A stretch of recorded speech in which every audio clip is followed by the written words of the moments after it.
Thank you for tuning in to episode 2 of the book review show. So, tentative working title is Through the Pages. Next month, might have a little bit more branding or whatever kind of rolled out with it. Still hoping to have a podcast form, but it's quarantine times. We're doing what we can, So, getting into the books of April. First book I read in the month was actually my favorite. It was 7.5 Deaths of Evelyn Hardcastle by Stuart Turton. And you could probably tell from the mystery and little chess pieces and bottles with skull and crossbones on it. This is a mystery book, and it is just like a classic whodunit, but it doesn't feel old in like I don't know, I think of like Agatha Christie, P.D. James, like those type of writers where I love those, but when you read them, the language, it is of another era for sure, where it's very modern, both in the language and in just like the surrealism of it, where it's basically, without giving much away here, person wakes up, middle of the woods, just doesn't know who they are, what's going on or anything, basically told like, all right, you're going to have 8 days in a row to try to solve a murder here. Each day you wake up, you're going to be someone else, and it's just this party. And so you're just trying to figure out at this big rich gala of like who done it. And it's awesome. It's really like weird, but you're able to keep it all in mind. And then in the front, there's actually a super helpful little page that I referred back to a lot. This was basically like a mock invitation to the party, but then it actually would show like, their name and then like, oh, and they're a banker and then this and like, so you would read a person's name and I could like kind of refer back to it. Like, I'm not 100% person who that is, 100% certain who that is, refer back like, oh yeah. So, one of my favorite books of all time, Girl with the Dragon Tattoo, actually had that in it as well. There was a little like family tree in the back. And that type of stuff's super helpful. You get too many names. I think there's probably 20 names to like kind of hang on to in this book, and that page was super helpful. So sometimes you get, especially mystery books going, where every time a new character comes in, it's like, how much am I supposed to remember right now? Like, how important are you going to be? And this made it really easy. But this is his first book, which really surprised me just because it's so good, but maybe kind of like first album, stewing on it for a while. Unlike in first album, I can't imagine there's anything autobiographical in this. But he does have a second book coming out in October, The Devil and the Dark Water. Also has a really neat cover. So I like finding authors that are still like active, I guess. And this is a book that it came out last year. And it just like was coming up on all these lists. It was actually 2018, but I just kept kind of seeing it as like books you may like, and then finally quarantine time hit, and I was like, all right, all the fiction. What have I been needing to pick up? And so yeah, it was phenomenal. I have gone through and tried to find like interviews with him and stuff. There's not a lot out there, but the best thing I could find was a YouTube video where he explained like 3 books that influenced the writing of this book. And so one was the ABC Murders by Agatha Christie. The other was the God of Small Things by an author I can't recall. And then The Trial by Franz Kafka. And so I have 2 out of 3 so far. I'll probably read them this coming month or after. And then the other one, the ABC Murders, I'll find somewhere. I just didn't buy it because I just know there's a used one floating around on a shelf somewhere, and I'd rather buy that. But yeah, and that I've only read one Agatha Christie so far, the big one, Murder on the Orient Express. So I could totally see how those sort of like I don't know what the term is, like closed loop mysteries, where it was sort of a finite amount of people. It's supposed to be one of the people at this party. So I like those type of things where it's like you should maybe be able to figure this out because you have all the puzzle pieces. But unlike like a Sherlock Holmes style mystery where you get to the end and he explains that, and it's just like, well, yeah, I'm a human. There's no way I could have figured that out. Where with 7.5 Deaths of Evelyn Hardcastle, it felt like how a good mystery should, where I'm on the cusp of figuring out, like, I'm actually picking up some stuff. I don't think the author knows I'm figuring this out. Then it's like, oh, no,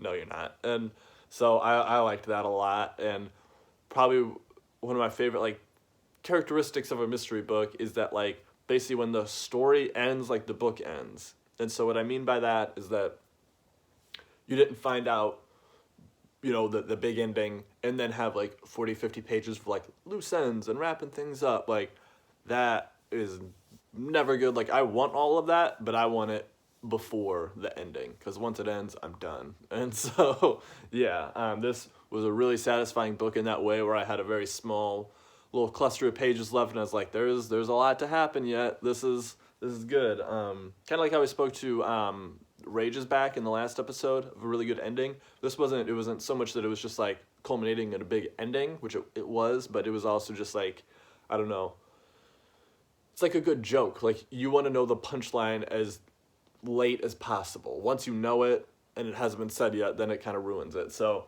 yeah, this was a really, really good mystery book, and I feel like who doesn't love a good mystery? So from that went into biology book, Life's Engines by Paul Falkowski, and I am just a nerd on this stuff. It's kind of like how I mentioned on that Drugs in the Brain book in the last episode. It's not something I'm going to like loan to a lot of people, though this I did enjoy more than that. But I would say it wasn't the micro book I wanted, but it was the micro book I needed. It is more like the history of microbes, does not have really anything to do with like food or like the human gut microbiome so much, more just about like microbes and Earth and how this is their planet. And it was a very good book, but if someone came to me kind of like blank slate, like, I want to learn about microbes, I'm getting into this stuff, like, there's a handful of books I'd put in their hands before this one. So, not going to talk about it a ton, but it wasn't bad. It was just kind of, I don't know, bland. I guess there wasn't like an exciting part where sometimes on like the gut microbiome ones you'd be like, wow, I'm 90% microbe, like, where this is just like, there's a ton of microbes out there, like, I bet. And the one really good analogy I did like in it though was it talked about Noah's Ark and how the proper way to have done that would have been microbes on there 2x2, since they were the first living or the first like self-reproducing organism on Earth.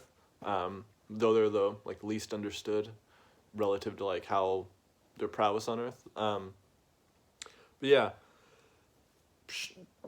luckily it was not a big read. Didn't hang up a lot of time into it. But yeah, just okay.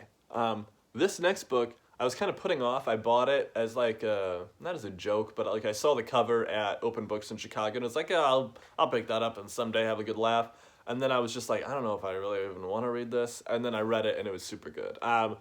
Only in Chicago by Natasha Korecki, and sorry if I'm pronouncing that last name wrong. She is known for the Blago blog. So when all this stuff was going down with Rod Blagojevich, she was actually the one kind of like daily reporting on it, really in there. And then someone approached her about writing a book. And so this is it, and it is comprehensive, and every single page just has something ridiculous. Like, this man was wild. And so I don't know, like,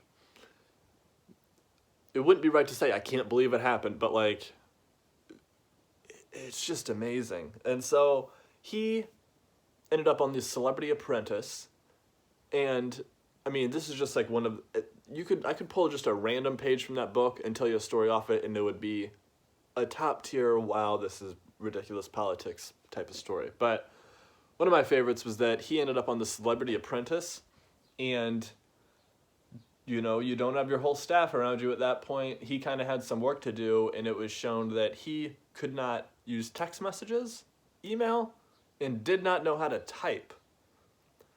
Which just blew my mind. Like, how do you get so far career-wise and not be able to type? So there was a lot of red flags that maybe he wasn't the right man for the job. But yeah, I think my favorite quote from the book was a quote from him. And I wouldn't say favorite as meaning that I liked it more, that I was just like, are you kidding me? You said that? Yeah, the quote was, "I'm blacker than Barack Obama," which obviously no white person should ever say. And then the context didn't help. I'll give you the full thing. He basically said, when I grew up, I was shining shoes. I grew up in a 5-bedroom apartment, or a five-room apartment. I'm blacker than Barack Obama. And a day later, it was like, that was dumb. That was dumb. It's like, yeah, no one on your team would tell you that was kind of okay. So it was just so much of those things. And I'm just so grateful he's not our governor right now going through all this. But it was just much like our president, that he did everything for the cameras. So I have something to say. I'm going to set this press conference for 5:03. That was his go-to, because a news station could pick it up and run it live. And he knew, he was just all the media tricks. So he had a lot of charisma, it seemed. You get to a certain point, there's got to be a little something. You're doing something. And so I would say he was charismatic, but I have seen a video of him since he got out. My dad just sent me as kind of a joke where it was him, like, how to make masks. One, it was a 12-minute long video, which that doesn't need to be 12 minutes long, but he was just so fumbly. No, like, he is just, like, not the man he was. And I guess that's good, because the bravado was false, and he wasn't following through on the things he could promise, so it was just kind of phony. But don't know what I think on if his sentence should have been commuted or not. His former boss on Celebrity Apprentice commuted it by about half. Just said and the direct quote from Trump would be, he's in jail for almost 7 years over a phone call that was fine, which is eerily familiar of a situation involving Trump himself. But yeah, thankfully this one, like, I can't imagine wanting to read, like, you want to read some dismal politics stuff, like, it might be a little funny, but it's still, like, your state got pretty well fucked because of it. Like, at least at this point, enough time has passed where I can kind of laugh. Or, like, if I read just, like, a Trump book right now of, like, here's all the ways he's hurt you, like, I wouldn't be laughing so much. Where this, I don't know, just look at that dude, he's a joke. Like, it was a good book, and it was really well written, well researched, and it wasn't, like, taking shots. Like, you could easily take shots all throughout that. She didn't need to. He did it to himself, and it was just really really well written. Also, just sort of, like, I was glad it was a female writer rather than a man. I just think that like, she brought out all the contrast, and it was stark that this man was just, like, led a very padded life. He had a lot of people around him that were just kind of yes men because they were getting a little money too. So yeah, weird era. But I was around for it, but a lot of it I didn't remember until, like, I heard certain quotes in that where, they're like, I've got a golden ticket here, I won't give it away for nothing. And some other ones, but then there were some other ones that I was just like, yeah, this definitely doesn't ring a bell, because I would never forget that a governor said this. Edging out of the closest to fiction, nonfiction book ever, a true amazing work of fiction, Boyish Universe by Trent Dalton. I saw this book get recommended by Sharon Von Netten and Seema Cunningham from Ohm in the same, like, short spell right after it got released, and I was like, those are phenomenal lyricists. I definitely want to read this book now. And also another cool cover, colorful splatters. I'm into it. Like I said, with 7.5 Deaths, I was kind of getting to order books, and it's like, all right, fiction, and this was one that I had always just had on my list of, like, keep an eye out for it, maybe you'll spot it. And I was like, all right, this is too new, I'm not gonna, like, stumble upon it at a used shop. And I'm so glad I ordered this book. Like, I thought it was gonna take up more time, honestly. Like, I thought this would be, like, a longer one, and it was so fast, because there's a lot of dialogue in it. So you can see it's kind of a semi-thicker one. It's like 420 pages or something, but then, I don't know, it's spaced kind of big, and there's a lot of dialogue, so there's a lot of white space, on the page. But yeah, I say that because sometimes I think, like, oh, this book's really good, and it's big, and people are like, oh, well, then I'm not going to read it. It's like, it's kind of a deceptive one. Doesn't feel that big. But yeah, Trent Dalton is Australian, and I really liked just the deviation in language there. It's English but different, and so there's different words in there, and then it all kind of revolves around a kid growing up around adults who were basically drug dealers and stuff. I didn't know this going in, just saying that. I usually read only, like, one book about drugs a month, so it ended up being 2 on this one accidentally. But it was super good. Just the characters were really well developed, and it just felt like I don't know, I felt like I could sit there and draw them. And, like, if then there was a movie of the book or something, I'd be like, yep, that's what I had pictured. Like, it was just very well built, that whole little world. And that, like, you know, it wasn't, like, middle of Sydney. It was more, like, outback, kind of dusty areas. And, like, I don't know, it just, he did such a good job. I think I saw somewhere, I think it was a YouTube interview where he said it was semi-autobiographical. I really wondered to what extent, because there's some extreme shit in that book. But, yeah, I think if you're going to write in that level of, like, that vivid, it has to be semi-autobiographical. Mentioned something along those lines for The Bear last month, where that person definitely is privy to camping. Like, you can't just be like, I want to write a book about the wilderness, but have never really been in it. Same as this one, growing up in the outback, you can't write that without having done it. And he did a really good job where it I don't know, it was nice to read something that felt kind of far away, and it just felt like it couldn't happen the way it did in the States. And yeah, it was really, really good.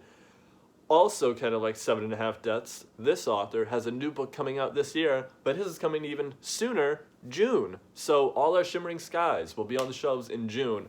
It will be reviewed promptly after, because I'm a big Trent Dalton fan now, and it also has a very neat cover. So all types of reasons to be excited by this book. But yeah, keep an eye out for that one. If you see Boy Swallows Universe out on a shelf, pick it up. I promise it's good. If you think it's kind of thick, I promise it's not. All right. Continuing the string of cool color covers here. This was actually the book about drugs I intended to read this month, Mescaline. So this is a history of the world's oldest psychedelic, is what it says. So obviously you could points of contention there with the oldest thing, but yeah, it was a really good book in the sense that it didn't have a lot of, like, counterculture parts to tap into. It really was more about the plant, and I guess I should say the plants. You have peyote in Mexico, and then San Pedro around South America, Andes mountain area. But so it didn't have, like, a radical, like, Ken Kesey LSD type story to it, so I feel like I learned more about the substance, and sort of the history of it, where it had always been a very tribal, indigenous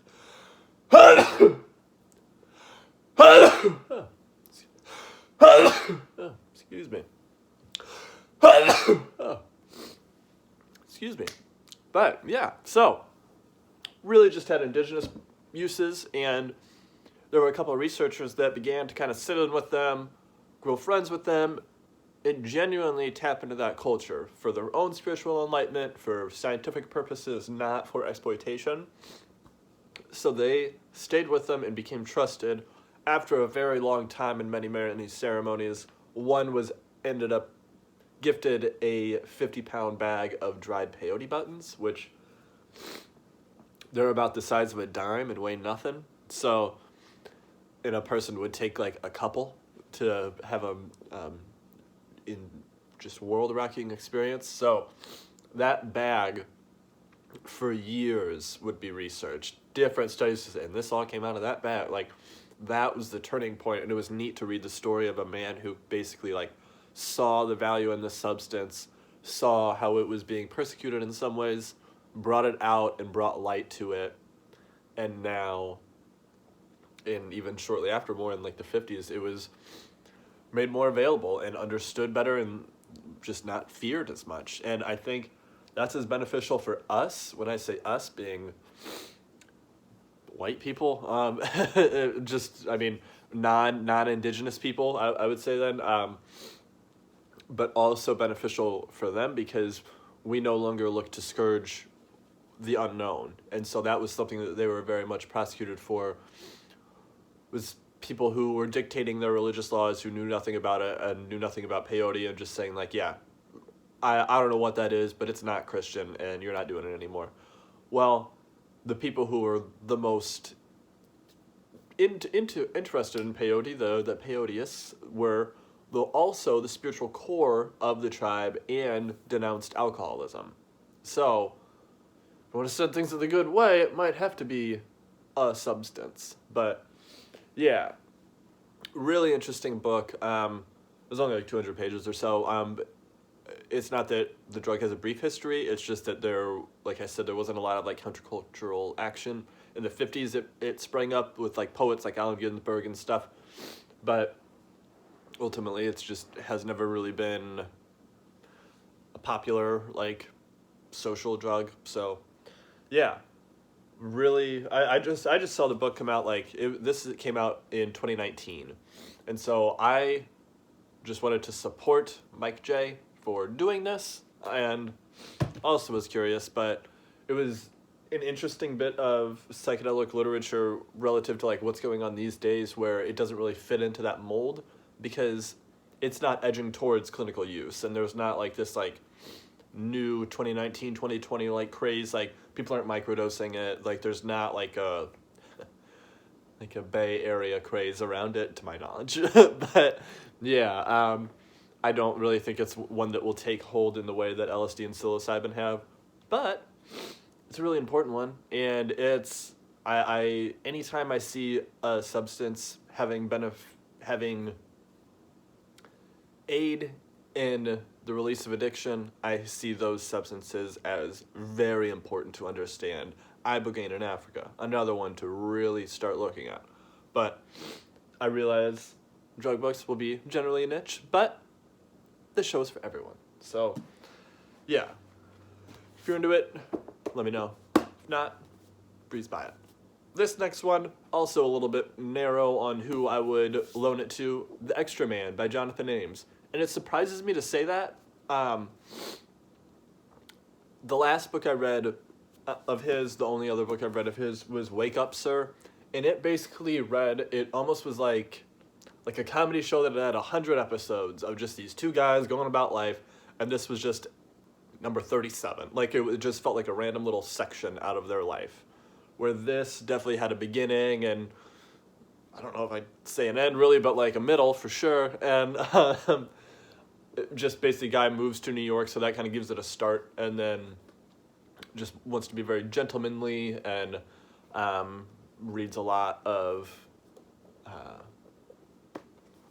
Fitzgerald, and just really wants to be that prim and proper style, but at the same time also exploring his own kind of like sexual curiosity and just like confusion. But ultimately he's just a very lonely person, and there's a quote in it that I really liked. So I developed a style, a manner of living. It was a fantasy that I wore like armor to get me through the day and enjoy the day. It made loneliness feel like a movie. And that really was something that I found was, outside of his roommate, he didn't have a lot of people in his life aside from the character that he played. And I think that was sort of like a haven for him, in the sense that if I'm just the same as everyone else, then what am I? But if I dress this way, if I choose to talk this way and hang on to this old bit of literature and then I'm my own world. And I that's what I found in him, and I've seen that in me. So it was a very relatable book in that way, also wholeheartedly unrelatable in the cross-dressing, liking transvestites type of thing. Like, and this is 1999, so this is not 2019, 2020 trans discussion. This is like gritty New York. I want to find the gnarly clubs, and I hope I don't get seen here type stuff. So it was, when I read it, it didn't hit me that hard. I would say it was just like, oh, this is kind of weird. He's in his strange stuff. When I watched the movie of it, it really hit me that I was like, oh yeah, I probably would check myself about loaning that to someone, because maybe they would be a little prudish about it. I'm not prudish. Like, I'm very fine with that stuff. It's just something that, yeah, when I then saw in the movie Paul Dano in fishnets talking about girls with guy parts and stuff, and it was just like, okay, this is awkward. Paul Dano walking around on high heels just feels weird, and fishnets, and yeah, so they didn't even go into the more graphic stuff in the movie. The book was way more intense, and after I saw the movie, I was like, oh, that's a graphic book. But yeah, so kind of a weird one, but yeah, kind of two sides on the coin. But it was really good. Two characters really was all it was: the older Russian roommate and then this younger guy. It was really, I don't know. The dialogue was very funny, and that's something that I do like. It's sort of like, it reminds me of like memes where if you see a good meme that you like, to try to like say that to someone, it doesn't translate. Whereas some of the jokes in these books that I would say happen because like a line is said and then another one, and it's just like the way you read it, it's like, oh, that was funny, like, but not expecting it. And so Jonathan Ames does a really good job of that, of like understanding that the way you present things like is a joke, or like the sequencing, and I don't know, just the timing. It was fun to read during quarantine. A little less fun to read, but really important, and just, yeah, I'll read this book many times. We Gonna Be Alright by Jeff Chang. Longtime viewers of the show will remember Can't Stop, Won't Stop was a big hit from last month, the book about hip-hop culture. This is his one on race. It's basically 5 essays plus the intro and conclusion, and just kind of going over not just like, yeah, just all types of race issues in America. The essay that really stuck out to me the most was number 4, Hands Up. It was all about Ferguson. That was probably the slowest 50 pages I read all month. Like, you know the feeling when you have like butterflies in your stomach, but it's the angry version, and you just kind of feel like you're shaking, and you want to just do something really erratic. That's kind of how the feeling was in that. I remember the Ferguson, I wouldn't say riots, that's just what was happening, the protests. I remember those vividly because one of my best friends was living with me, Ben Lowry, and we watched live streams at that time of people who were on the ground. And this is much more when like Anonymous was like seemingly everywhere. And so we had a couple of people in that we had live streams going on the ground, and it just really hit. I don't know. It was I just will never forget that. He and I have talked about it multiple times, that a lot of those images kind of burned into our brain. And this recanting of it seemed like he interviewed every person on the ground and then collectively put together this web where you feel like you're walking through it, and ultimately leads good. Like how, I mean, it's all honest. It's not a fictionalized version of it. So there was some stories of redemption in there that I hadn't been privy to. I just always thought it was like police against people, and just didn't really get beyond that. But there were some reverends who were in there leading groups, and there were people who led social action groups who were able to sit down with leaders, and there was a lot more organization within the side going up against the police than people may have perceived, me very much included in that. I would always like to have thought, like, yeah, there's some driving factor behind this, but sometimes you turn it on, it's just a bunch of angry people, and I'd be right there with them, but I don't know how you wrangle that. But a couple people did, and there was a story, I posted a picture of it, where Reverend had basically got people like chanting and kind of like thumping on their chest to make a heartbeat, gave a big speech to cops, this is a nonviolent protest. Many have been doing this before. You're not needed here, and we're going to be fine. And he said it 1,000 times more eloquently than that. And they had been going for days at this point, and he was much more older and known in the community, and those cops did stand down, walked away, and no violence, and things dissipated. But one side was just waiting for the other to be violent, and, it helped, I think, to get stories from the inside, but not only just like observing, but also from someone's perspective who is essentially non-white. I think that's like the term that was used in this book a lot, just to describe the otherness, because I think a lot of times it can go to the black experience where it really, the word that was in this book a lot was otherness. And so that word really stuck out, and I see it. Yeah, I mean, the whole situation is terrifying. You just have police doing awful things. There was when they rode out, there was a little memorial where his body had been laying there for 4 hours. It took a long time to get him in the ambulance and everything. This is on Michael Brown in Ferguson, Missouri. His mom ends up putting a bunch of rose petals where his body was and the blood was, and then every cop, when they drove out, dipped over and rode through that.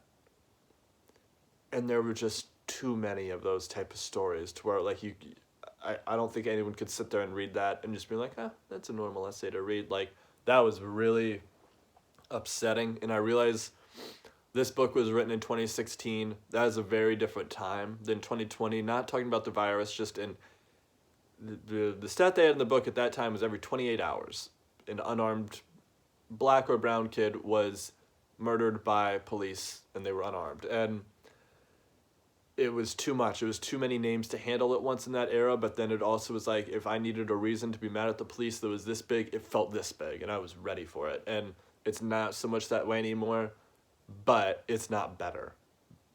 I just bring that up because I read this week and I was very heated. I was like, wait, I want to be and it's like, all right, ease up. Like, that era has passed a little bit. We have other things to focus on right now. But yeah, it was a book that made me feel a lot, I will say. Somehow I got off in my sequence here, but actually between Mescaline and The Extra Man, I read Alibis. We Gonna Be Alright was the last book of the month. So, last book to review in this episode, Alibis, Andre Acimen. He is known for Call Me By Your Name. The sequel to that, Find Me, came out last year, was also very good. This was more similar to his memoir, Out of Egypt.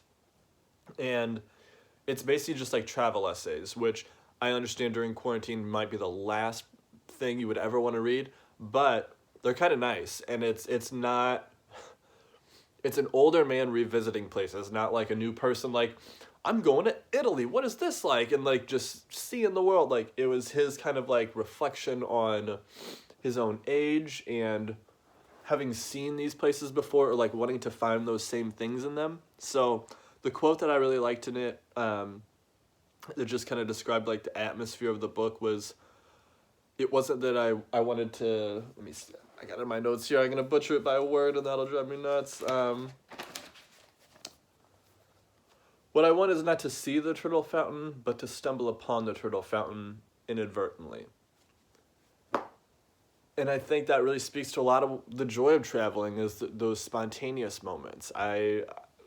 My last big trip was to France, and some of my favorite things were what I would find along the way. I would just plot something really far away to find or go to, and then on that walk there, you stumble through a bazaar, or like, oh, there's the Eiffel Tower, all that type of stuff. So, but I think the magic in that is the lack of planning, and to be able not just to necessarily want to relive that moment, because it's different being young to old, but you just know I will never see that for the first time again. And then, yeah, I guess just the wonder of like, or the weird feeling of like I'm coming back to a place to see something again rather than going somewhere to see something new. And it was just a really good, I don't know, everything in it was beautiful. His writing, I could just read for days and days. Like, this is sort of a deviation from the style he's known for, in that it doesn't have a lot of romanticism to it. There's not a lot of like sexual tension. There's a couple where, you're kind of flirting with someone and he's recognizing that, she knows that I know, that type of thing, and I love it. I know he has other writing that gets more into that, like Enigma Variations is my favorite of his, and that is a really passionate book. But it was kind of nice to have writing from his that wasn't that way, because, I don't know, sometimes that can almost be a distraction just as a person with hormones, and you start getting all that stuff going, like, you kind of have that going at the same time, where this is just like travel and a little bit more like, I don't know, it's easier to just focus on the sentences in a way. And I say that because like every word, every sentence is just so beautiful of his. Like, I've never read anything I didn't like of his, and I will probably read everything he writes in my life. That's one of those authors that, yeah, I would just keep getting more and more stuff. I don't know what I'm reading next of his, but yeah, you will see more of his stuff in this show. So that pretty much concludes this month. It was a really good mix of books, but ultimately, number one was 7.5 Deaths of Evelyn Hardcastle. Seriously, check this book out. It's about 400 pages, but it's broken up in a very easy to consume way. That it's the 8 days, and then there's other little sections in there. But yeah, seriously check that book out. Get ready for his new one coming out in October. We got All Our Shimmering Skies coming in 2020. Getting you ready for all the new books. Thank you for tuning in. Hope you have a good day.